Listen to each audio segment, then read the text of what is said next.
ini ke chat.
Ya, Assalamualaikum warahmatullahi wabarakatuh.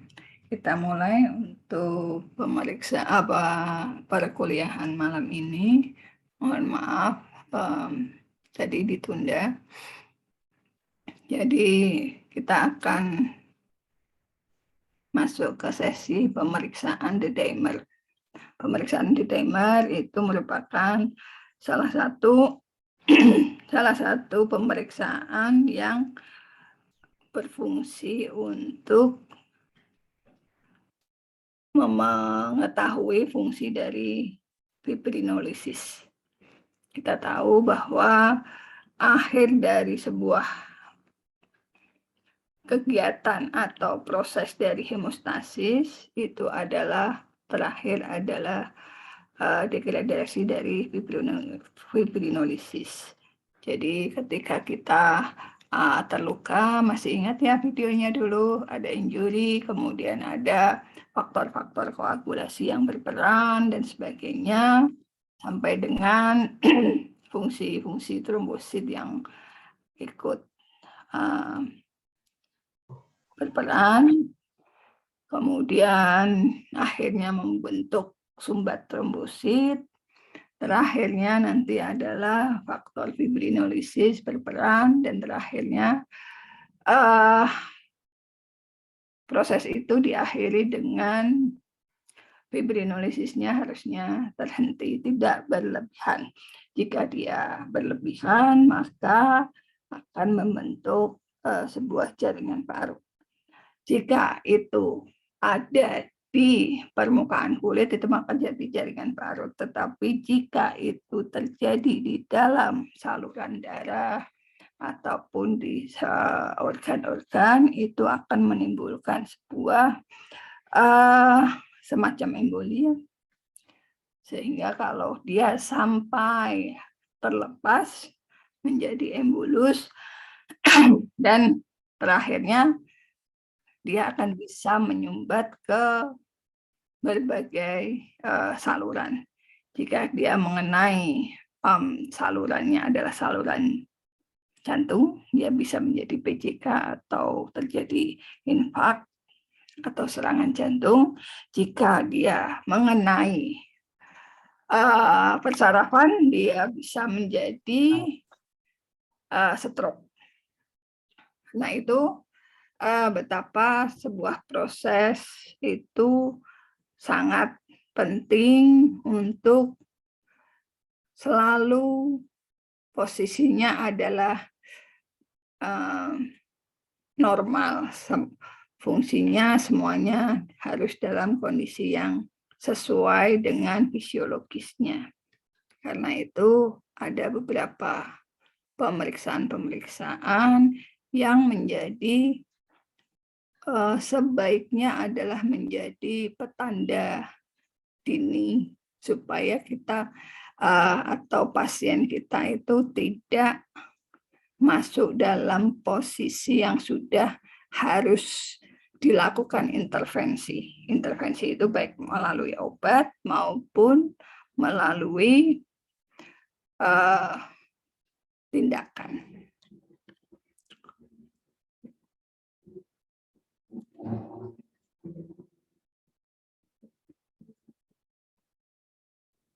Nah, ini D-dimer adalah produk akhir dari degenerasi crosslink fibrin oleh aktivitas kerja plasmin dalam sistem fibrinolitik. Karena itu, D-dimer bisa menjadi parameter untuk pemeriksaan fungsi dari sistem fibrinolitik. Nah, D-dimer ini digunakan untuk pemeriksaan trombosis. Hasil pemeriksaan yang positif menunjukkan adanya trombus, namun tidak dapat menunjukkan lokasinya. Kalau di pemeriksaan di lab klinik, itu biasanya kita hanya bisa tahu ada something wrong. Ada hal-hal yang seperti D-dimer, oh ya ini pasti akan ada trombus, cuman lokasinya tidak diketahui. Atau misal kita ada peningkatan SGOT, SGPT, atau peningkatan ALP dan gamma GT. Gitu. Kita tahu ada sumbatan, tetapi kita tidak tahu sumbatannya itu ada di mana. Butuh pemeriksaan penunjang lainnya, seperti bisa USG, bisa pemeriksaan radiologi yang lain. Ya, tetapi ini setidak-tidaknya bisa menjadi awal dari sebuah penemuan adanya ketidakberesan di dalam tubuh seseorang. Nah, hasil pemeriksaan yang positif ini menunjukkan adanya trombus, namun tidak dapat menunjukkan lokasi kelainan dan menyingkirkan etiologi potensial lainnya. Dalam proses pembekuan normal, bekuan fibrin terbentuk pada tahap terakhir dari proses koagulasi. Fibrin dihasilkan oleh aktivitas trombin yang memecah fibrinogin menjadi fibrin monomer. Nah, hasil dari pemecahan ini dipakai sebagai petanda aktivasi koagulasi dan fibrinolisis. Waktu paruhnya kira-kira kisaran 9 sampai 10 jam. Kemarin awal dari pertemuan kita sudah pernah disinggung ya, bagaimana sebuah proses ini bisa selesai sampai akhir itu kira-kira berapa jam? Berapa kali 24 jam? Masih ingat?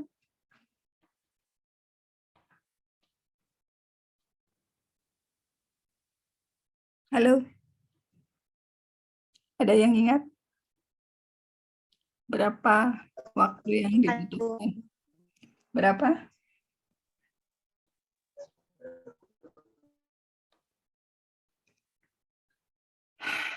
Oke, pada label frekinetik studi paruhnya kira-kira 15,8 jam. Sampai dengan maksimal 23 jam. Pembersihannya itu biasanya di hati dan limpa.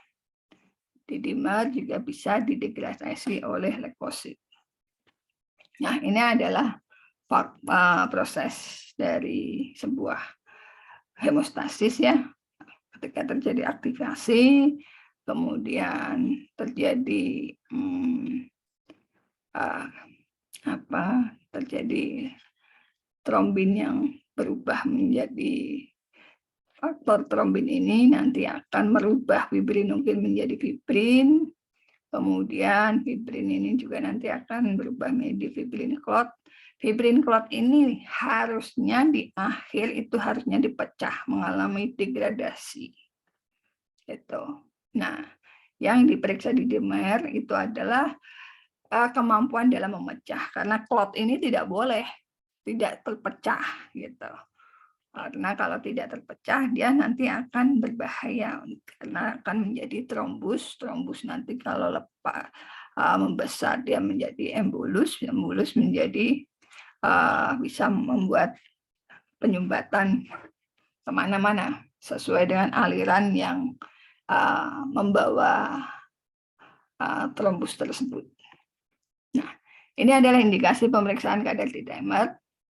Yang pertama bisa karena dugaan trombosis vena dalam atau deep vein trombosis atau DVT. Ini bisa terjadi pada kasus-kasus pasca pasien-pasien yang habis kemoterapi, itu bisa. Salah satunya ya. Kemudian emboli paru, pembukuan intravaskuler atau DIC. Pada kasus-kasus yang sepsis itu bisa terjadi, kemudian arterial tromboemboli, infak miokard, gagal ginjal atau gagal hati. Prinsipnya adalah menggunakan antibodi monoklonal, ya, dan yang paling baru adalah untuk pemeriksaan pasien-pasien dengan COVID. Pasien-pasien COVID banyak sekali kasus-kasus di mana dia COVID-nya sudah negatif, ternyata beberapa hari kemudian ternyata dia meninggal. Masih ingat kasus-kasus yang lampau? Ada juga yang waktu itu ramai adalah pasien dari salah satu rumah sakit di Semarang. Kemudian juga ada Ustadz Jabir kalau nggak salah ya, itu juga pasca COVID-nya sudah negatif, tapi ternyata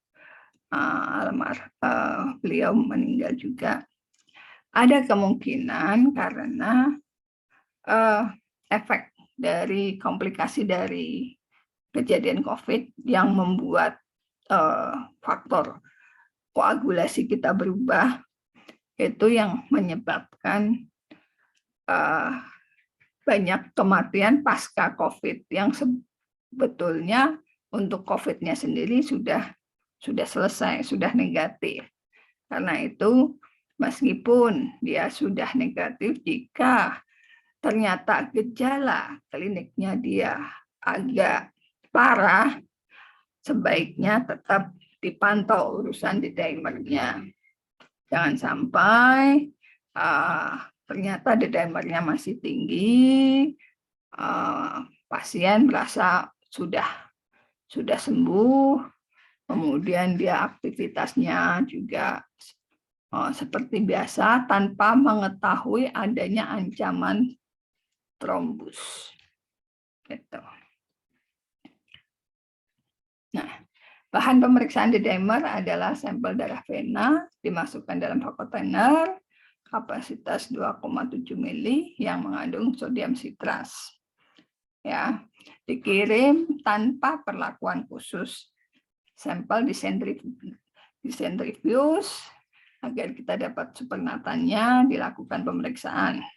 Supernatan bisa disimpan pada suhu minus 20 derajat yang stabil hingga kita masih bisa pakai sampai 1 bulan.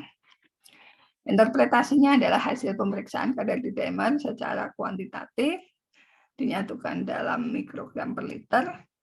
Cut off-nya masing-masing metode berbeda ya. Yang metode latex itu kisaran 500 mikrogram. Kemudian untuk yang metode yang lainnya itu cut off-nya berbeda lagi. Nah, kadar D-dimer yang lebih dari normal menunjukkan adanya produk degradasi fibrin dalam kadar yang tinggi. Artinya ada pembentukan dan pemecahan trombus dalam tubuh. Jadi pada saat kita mengalami perlukaan atau injuri, semuanya kan kita selalu berakhir pada degradasi dari fibrin ya. Ketika aktivitasnya dia tinggi, otomatis terjadi pecahan trombus yang berlebihan. Artinya kemungkinan proses fibrinolitiknya itu juga besar gitu. Nah, itu harus diwaspadai karena pecahan-pecahan itu jika tidak pecah secara sempurna itu nanti bisa mengakibatkan menyebabkan terjadinya sumbatan. Nah, kadar D-dimer yang normal itu bisa dipakai untuk menyingkirkan diagnosa banding gangguan pembekuan darah sebagai penyebab dari gejala klinik yang ada. Biasanya kalau ada trombus dan sebagainya gitu biasanya pasien itu biasanya sesak ya. Ada rasa sesak kalau dia memang menyumbatnya ke aliran darah bisa.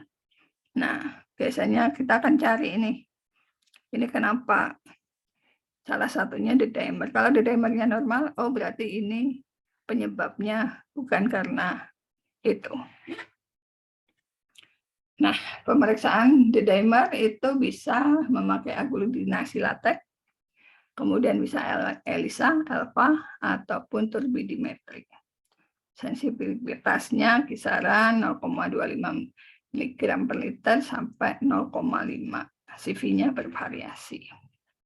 Nah, untuk yang latex itu kualitatif, semi kuantitatif. Tadi ya batas deteksinya 500 nanogram. Kemudian dia bisa selesai dikerjakan dalam waktu sampai kisaran 200 detik. Sensitivitasnya 51 hingga 77%, spesifitasnya bisa sampai dengan 90%. Untuk ELISA itu dia kuantitatif berarti dia ada angkanya ya. Ini bisa dipakai untuk menyingkirkan DVT, deep vein thrombosis. Sensitivitasnya 100%. Spesifitasnya 36%.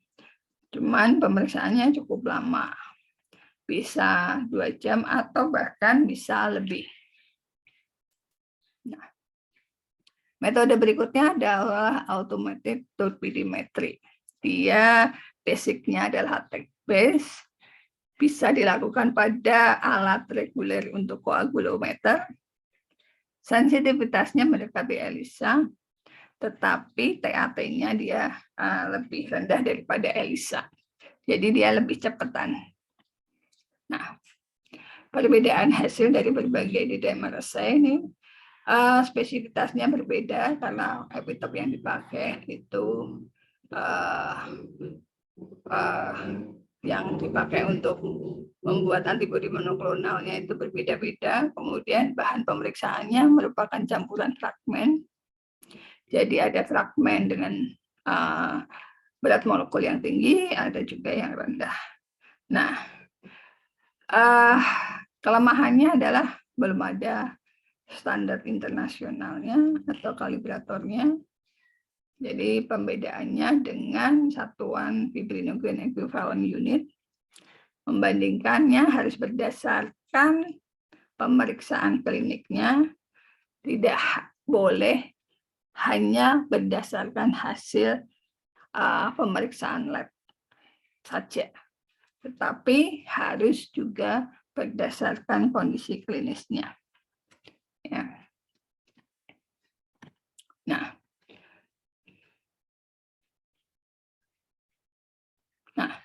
aplikasinya untuk di hematologi adalah menyingkirkan diagnosis PTA atau DVT jika itu kadarnya tidak meningkat. Kemudian peningkatan dimer bisa untuk pemeriksaan untuk diagnosis pada DIC dan juga bisa untuk deteksi adanya proses hiperfibrinolisis. Biasanya pada kasus-kasus perdarahan. Oke. Tugas untuk kalian semua adalah buat prosedur pemeriksaan dimer. Tadi sudah disebutkan ada berbagai metode, ada latex, ELISA, dosimetri, dan sebagainya. Buat prosedur pemeriksaannya, cara kerjanya, kemudian sertakan referensi rujukan untuk alatnya. Ada pertanyaan? Ibu, untuk DL tugasnya kapan ya?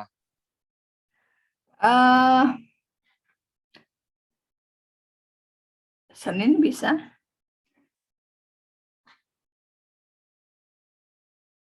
Halo? Senin bisa dikumpulkan? Baik, Ibu. Oke, nanti dikirim via Google Drive ya. Jadi itu masuknya ke Word apa PDF apa gimana, Ibu? Apa PowerPoint apa gimana?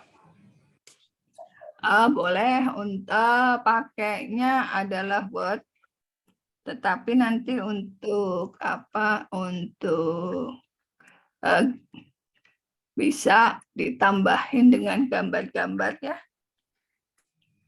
Pakainya Word, tapi nanti ada gambar-gambarnya ya. Artinya, Baik, kalau Ibu. pakai latex itu seperti apa sih alatnya, gitu.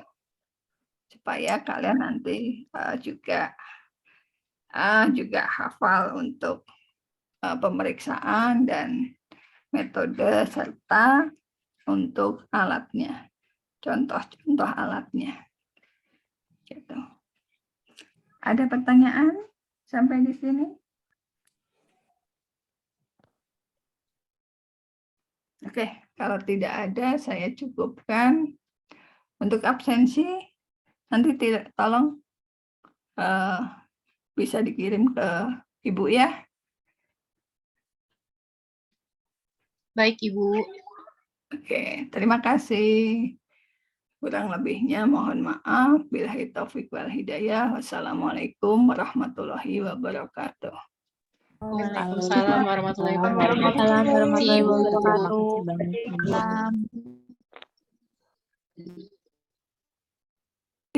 Izin live ya. Terima kasih.